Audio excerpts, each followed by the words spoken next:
To February's Economic Development Commission meeting. I'd like to call this meeting to order at 7 o'clock. And would everybody stand for the Pledge of Allegiance? You see it? Pledge allegiance to the flag of the United States of America and to the republic for which it stands, one nation, under God, indivisible, with liberty and justice for all.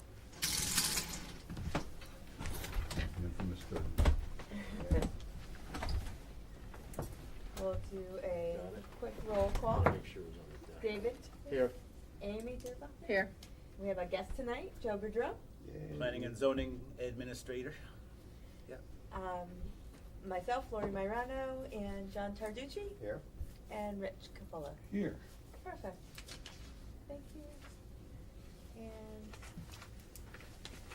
has everybody had a chance to look over the minutes from last month's meeting that Rich had sent out to everyone? Yes. Yep. Yes. Okay. Thank you for sending. My pleasure. Any any questions, comments? Nope. I make a motion to Discussion? accept No? it. Okay. Amy makes a motion. We need a second. Second. All those in favor? Aye. Motion carries. Moving right along to correspondence. Do we have any? No correspondence. We do have the report courtesy of the aforementioned planning and zoning czar, Special guest tonight? special guest. Joe We'll Boudreau. move right along to. Actually, you know what, Joe? We should have you read them instead of me. How about that? Yeah. Oh, I have it. Yeah. So it's been a slow winter. I guess when the temperatures drop, so does the permitting. We had a busy fall, so you saw much fuller reports, but 3 zoning permits approved in the last month. Jimmy John's came in for a freestanding sign to co-locate on the existing Dunkin' sign. Woohoo. Okay, a liquor retail store was just approved to be constructed on a vacant piece of property down at 620, down on Main Street. If you go down towards Subway, there's a vacant lot on the left. I think Massachusetts Avenue, and Was the former cheese Yes. Yeah, factory, that right? was the cheese, Okay, C&F, yeah. yep, where the former cheese factory was. So the gentleman who owned Pathmart Liquors down at the dealership property, he had to vacate due to whatever improvements they're gonna make at the dealership. So he does have another retail store somewhere else, so he wasn't just like waiting. But took a long time for his team to get a plan together, and it was approved by the Planning and Zoning Commission at their last meeting. And a zoning permit was just approved for that. They're excited. Unfortunately, their builder got a little excited many months ago and started excavating before he even had the zoning permit. We put a stop to that. And then lastly, 262 Main Street, Webster Bank got approved for totally new signage. But I just found out Webster Bank is getting purchased by some European bank, Spanish bank. and they may be coming in with all new signage. And they've asked me if they can just piggyback their already approved zoning permit with the new signage. I'll just look at the signage and make sure it's not any non-conforming. I'll allow it. So that's for zoning permits. At the Planning and Zoning Commission level, we have 3 site plan reviews just to report. One was 42 Thompson Street. This one was administratively approved by me for a barber shop at, like I said, 42 Thompson Street. When you go up toward the self-storage, there's a building in front. And when I administratively approve a site plan, it's always with the agreement of the Planning and Zoning Chair, Marlene Acid. We both talked about it. It was a salon, and this is a gentleman who's gonna stay in that same use group. So we wish him luck. 370 Hemingway Avenue. Stop and Shop around the state has contracted with this bottle and can redemption company called Clink. And when approved, what they do is they establish this independent unit, like a storage container, that is interactive with people, whether they have an app or they just go up and press buttons. People bring their bags, the unit weighs their bag, they get a ticket of what their value is, and I believe they go in the store and they get the money. So we just approved one for Trolley Square. It'll be located up toward Messina Drive. And then lastly, property on Foxen Road where Planet Zaza was. Planet Zaza left, ownership change. A gentleman came in for a convenience store in the unit where Planet Zaza was. He was asked to make a few changes to a submission, but he went to the commission where the commission asked him to change his floor plan, modify it to what he wants, not to what is there. And they also asked a few other questions about what he's selling, and he ended up withdrawing his application. And that's the recent activity for the Planning and Zoning Commission. And that's the report. So Joe, we talk pretty much daily with regard to what's going on currently and kind of some vision of what we see down the road, what we'd like to see. And we've talked at this meeting at different times about signage, about possible zoning changes, and can you kind of fill us in a little bit, fill the folks in really about what some of that involves when you look at trying to get a little bit of uniformity, I think, to the signage and making some areas where you could maybe attract businesses easier by just making some changes to zoning.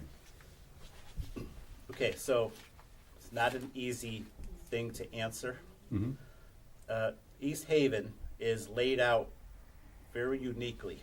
Yes, it is. And I'm not gonna say you have the north end, you have the south end. I'm saying if you look at a parcel map of Main Street, starting at the New Haven border, you get past the dealership, and now you suddenly have these like 80-foot wide lots that are 500 feet deep, all in a row. What can you do with those?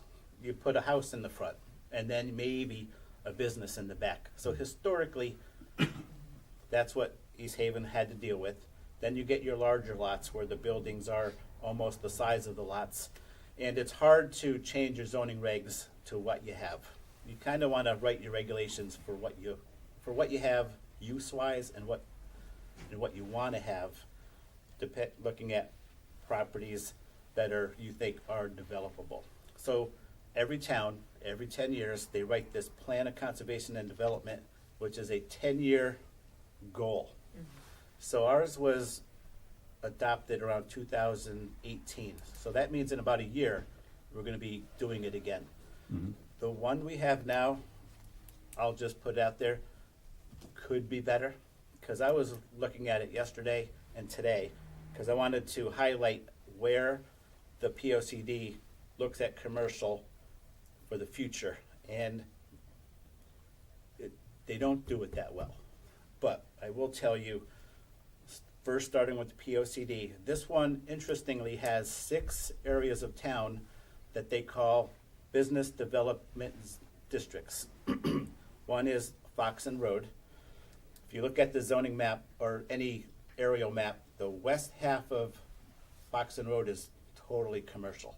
Then it gets all residential all the way to North Branford with a couple little pockets of commercial.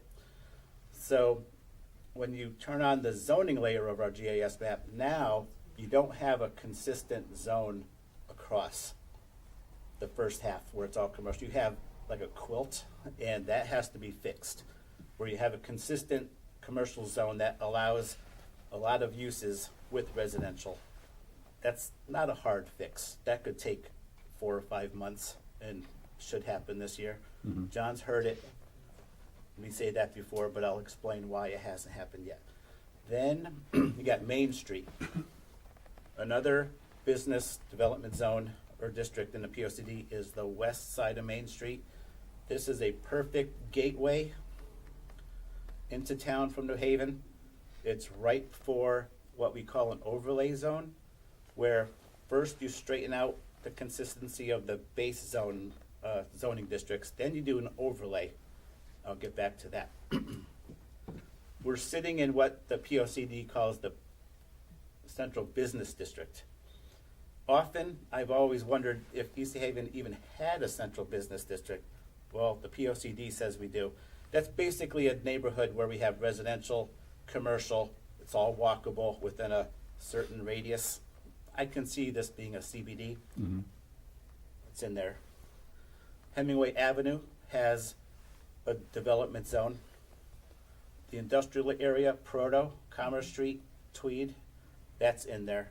And then there's the Shoreline District and Co-Ave in the POCD. And what those districts do is there's the introductory language of describing the areas. Then there's findings and goals of how to go about making improvements. And further in the POCD, there's a matrix, it's called an activity matrix, and has a whole bunch of items to do. Who does it, and which ones are more urgent than others. That is something I gotta get better at, prioritizing. And when I come up with plans, I bring them to the commission, and they say, okay, let's do this one, this one, this one first. And that's how you make things better or more attractive for commercial businesses. You can, for example, somewhere in the POCD, it says signage. Try to keep it off the street. That's the only thing about signage I saw in there. Personally, I hate electronic message boards, which are the ones that just change and then they wave with colors. I hate those. Many towns prohibit them. We don't prohibit them, but there's not exactly a reg that allows them, so I tell people they're kind of prohibited because we don't list it as allowed. So that's it for signage. The rest are zoning regulations. Signage is pretty basic, and it's kind of, we're a sign-friendly town. Anybody have questions for Joe? No. I hear them often. Yep. Now, It's for here. the development districts, the goals are to modernize and enhance areas of potential growth. For example, mixed use. So John has heard me say this before.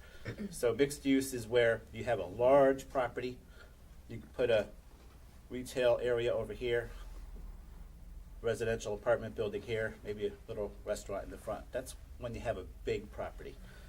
But when you have properties like Main Street, you see them. You see Sugar Bakery, you see restaurants, and then you see apartments up top. Well, every time you see apartments on Main Street above something, the ZBA allowed it.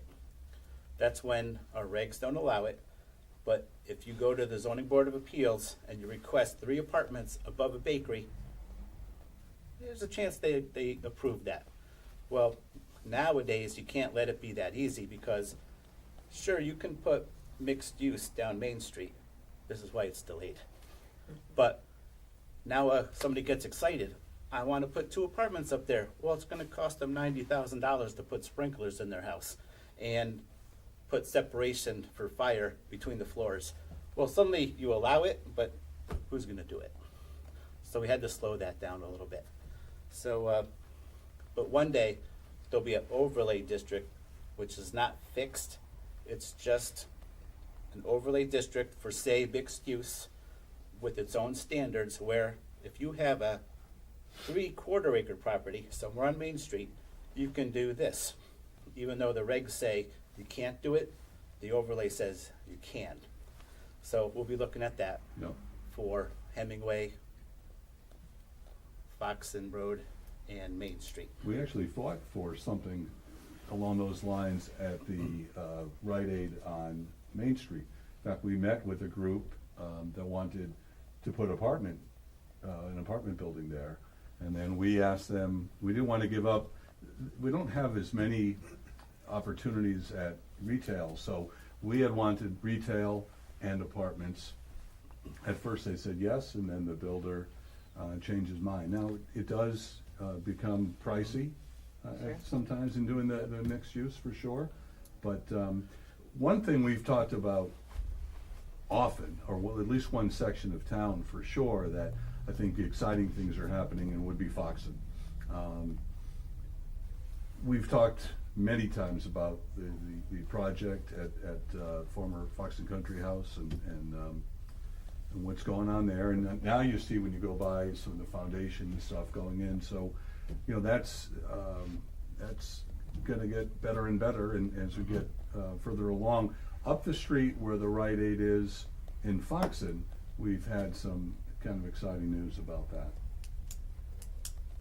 And recently, the owner of that Yep. building talked about what he might do, so, Yes. well, I'll let you say it, because it might be 4 or 3 in 1. Yep, I'm gonna go back to the Main Street Okay? plan first because it leads into something I was gonna say. So you're talking about the old Rite Aid on Main Street where a developer wanted to come in and make it all residential. So obviously that sounds like a great idea. Maybe we'll get some affordable units out of it, affordable, not low income. But I talked to our assistant town attorney who mentally gave me a reality check because I had temporarily forgotten. The last thing East Haven wants to do is give up commercial properties. If you look at our properties in town, we have almost 13,000 plus residential units. Maybe, I don't even know how many parcels have a commercial activity on them. It can't be more than 500.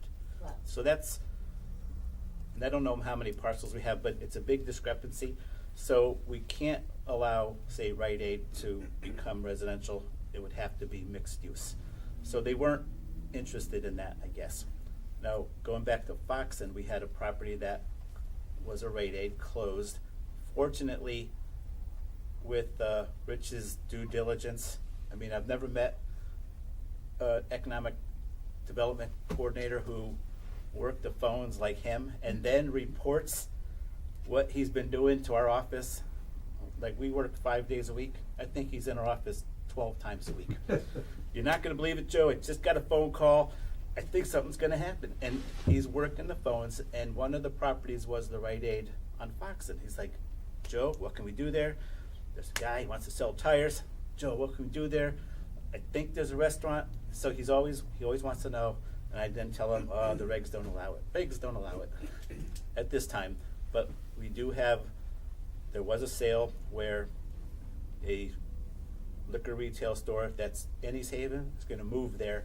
But the place is so big, he does have an opportunity to co-locate other businesses in there. Parking should not be a detriment to what he wants to do in the future. So 990 Foxton Road, they have a few issues with the Water Authority and DOT, but they'll work that out. They're still building as we speak, or maybe tomorrow morning. So things are happening. You can't really talk about everything that's happening because things might fall through. There have been meetings in town hall. Historically, long before I got here, if somebody wanted to come to town with kind of a major proposal, it was they go upstairs to the mayor's office, talk it out, economic person's in there, they make deals, then they go to planning and zoning. Now it seems to be Rich is doing his work, gets people interested, they call me, or they'll call me, I tell Rich, and we have meetings among our departments for most of the major proposals that come to town. So it's pretty exciting. We do have properties that are kind of hurting as to how great or grandiose they can be, but we can, when we do the next POCD, we'll make things friendlier. Our zoning regulations always being amended. They can be shaken. They're not bad overall. They could be a little bit better. And I will say, the state of Connecticut is not our friend. They're heavily into housing and making housing laws to a point where developers can come in and tell us what they want. Didn't get it. So I don't get that either. I was at a seminar 2 weeks ago, Dave. First speaker. The state of Connecticut is in dire straits for housing. We need to double our housing stock. Well, that seminar was all about affordable housing and this law that got approved, where part of it somebody could come in to a property zoned commercial and go all residential on it, you know, to our regs. Right. But now, there's a law that's gonna be at a public hearing Tuesday, just heard about it today, where all of our property characteristics that guide development will be like, why are we here? Building coverage will be allowed to expand, setbacks will be shrunk. Building heights will go away. Wow. And it's not law yet, it's going to a public hearing, but I think people in my shoes are gonna start screaming, because a few years ago, open space, it was all about open space. Now it's all about density, and ramming housing down our throats. But that's not commercial. And the sad thing about it, it's not equal throughout the state. No. No. So you'll hear about towns like Woodbridge or Salisbury not wanting to have all their open fields heavily developed. Well, what saves them in many ways is they don't have sewers, and they don't want sewers. That is true. So part of this new law is all of this bulk standard, all these changes are for lots that are either on sewer or in areas where sewer could go, even though there's no plan for sewer. So, but we're still digesting that. What was that again, John? I didn't get that. Oh, so you mentioned sewer. Right, So properties that are on sewer, on sewer, okay. these are the properties that will have to make changes to their setbacks, building coverage, height.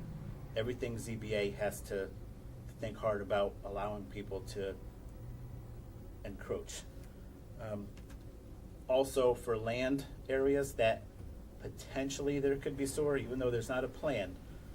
Old POCDs have these maps in them for where sewer lines can go.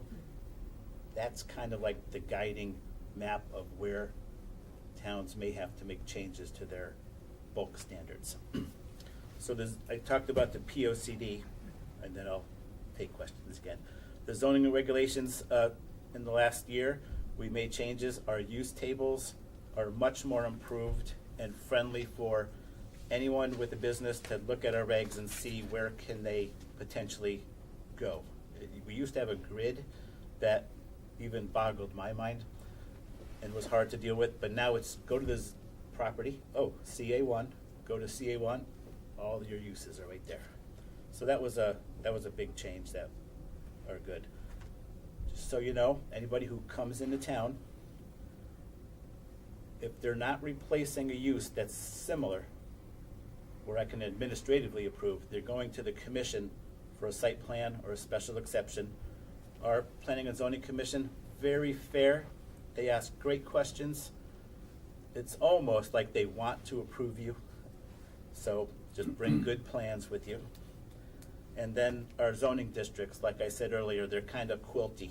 We're gonna clean that up over the next couple of years. I talked about the housing law, the historical way. Okay, I'm ready to go the direction you want me to Anybody go. can certainly ask. But I think kind of the takeaway partially from what you just said, it shows that there's a lot of thought that goes in, but there's also a process that you have to go through. So, listen, no one is more wanting for stuff to happen like this than I am. And I've had to learn to be patient because so much there is a process and it takes time, but that's part of what you're talking about there. And I will say, if we look at other new business to come, before the commission, hopefully it becomes new business, but the Rite Aid on Hemingway Avenue, they're also negotiating with someone there. So I really think that in this, and we don't like to say it because things can happen, and I'm going to say it anyway, but I think during this calendar year, there's a great chance that all three of the once former Rite Aids will be viable again. And we continue to look at possibilities across from the green at the old Walgreens, which is another, and we don't want to talk about it again, we've talked about it 100 times, but difficult from a parking standpoint when you go from that type of establishment to another type of business. Yep, we can look at properties all day and wish things fell into place, but you have property owners, they're in leases where if they don't have to work and they're collecting somehow, Right. they're good. Then you have property owners and landlords, they just want the rent. So they're Mhm. gonna tell people, come on in, and then we have to chase them down because they didn't get an approval, which we know they're gonna get. It's kind of annoying but I'm dealing with it every week. Like, we're gonna see more businesses that kind of set themselves up Yeah. but never got approvals. Well, we've had quite, several of those lately. Yeah, after the fact. Where it's exactly what you said. It's Yep. like, the owners of properties are looking for the rental rather than the process. But that's not just here. I've Yeah. worked in 6 towns. It's everywhere. Well, you know what It's I've just- noticed too is, we have to get the word out. We don't have our local paper anymore, which really hurts. That the zoning department and the building department wants to work with people. Come in and see them. And however I make it known We're- at our we're meeting, open for I make it business. known in our meetings. I did it the last one, okay? And it was like some people weren't aware of that, right? And I said, just gotta come and they'll help you, because they'll tell you if something's being done wrong. The building department will say, this guy's not doing this right. But that has to get out, whatever we can come up with in town to make that work, because I don't wanna see people getting fines. But eventually that's gonna start to have to happen if, Well, you have There's to not a chisel change. away at it too, I think. And Yeah. one of the things that, it not dawned on me, but I knew that would be important from the start, was really reaching out to a lot of different people, brokers, different people who would acknowledge to me that, the town has not done a tremendous amount in terms of economic development in recent years, so let's go and change that. And Lori and I spoke the other day too about, with us and the chamber and some things we can do to bring something here to say, listen, this is it's a whole new era, and that's what we're building towards, to really getting out there with the word. Now, the only problem with that is, it's not like we have a ton of empty buildings and stuff. I know people like to think that. We don't. We have bigger empty buildings, i.e. the Rite Aids and Walgreens, but even that, as I said a moment ago, could be changing. So, yeah, I think, and I'll say it again, we have to be the best version of East Haven that we can be. oh, we know we're all, you're doing a good job. Joe is too, but it's just, some things I just don't understand that happen, but there has to be a solution to them, like I just spoke about. Yep. Because we've got people that are letting people into their basements and living. Okay, I think I got it on my street. Yeah. I know it's not easy to stop, All right. but God forbid there's a fire. Absolutely. Well, there was just something recently came up in code enforcement regarding that and what has to happen and what has happened in a couple of instances because what you're trying to do is keep people safe. Right, Yeah. that's And right. that's the bottom line all That's the right. time. But I think we have ideas to kind of get some more foot traffic in this area, particularly right here. Again, it's a process, and listen, when things start happening, it's wonderful to have plans. It's wonderful to be talking, but. Listen, I expect more of myself. We need to get that stuff done, and that's going to be ultimately how anyone is judged. But I think there's great things for the people, and slowly we've added some, but definitely a lot more work to be done, for sure. I agree. Yeah, no, that was Yeah. great. Thank you for joining us tonight. Yeah, I you should think come it's more important, often. Yeah. I'll come back in the spring if you'll have me. Yeah, We of would course. love to have Let's you sell back tickets. because I that was actually, fantastic. when I told Rich, don't forget, I'm at your next meeting. I thought it was next week. I'd have had a little bit better of a script. It's a good thing but, you mentioned No, it. it's great. So- And I'm gonna ask you and It's well done. Rich again about the property on the corner of Thompson and Route 80. Okay? Mhm. And what is it gonna take to get some movement there with your experience? So. and I've look, had Joe, little, you can, I've had little to deal with there. That's all been Chuck Licata. He was great, trying his hardest to get movement from the property owner. The landscaper there, Phil Esposito, has been amazing at cleaning up things when Chuck needed things done. I can't answer anything about the future of that building. well, we're It's just- constantly in someone's ear who is in the owner of that property's ear. This goes well before me, Yeah. to try and sit down and figure out a way. I mean, he clearly doesn't want to sell, but I think there are things that maybe we can discuss with him if we can get him in front of us, and that has been the challenge. So now you're going to be down once, Joe already talked about the liquor store. Well, once they move out of that spot, now you're down to one business in there, being the diner. Great diner, but the diner's for sale. But unfortunately, to the owner of that property, whether there's 1 or 15, probably doesn't seem to really care, because, And that's the problem. and that's the problem. That's it. in a And with nutshell. with the way your state's running things now, could they go over there and make demands in any way or shape or form? No, I was once at a seminar where there was somebody there from a Connecticut Development Authority Commission, and I asked him, in his experience, what do towns do with properties like this? He didn't have an answer. He just said, if you could find some kind of incentive program that maybe will entice an owner like this to get moving, because now they don't have to lay out as much coin as they think they would, that's the avenue. I don't believe East Haven's set up yet, so it's worth researching. Well, and there was someone sort of similar to that I spoke with recently about that very thing, and he came up with what I think might be some pretty good ideas. Now, the goal is to get in front of the owner to express some of those things that we had discussed.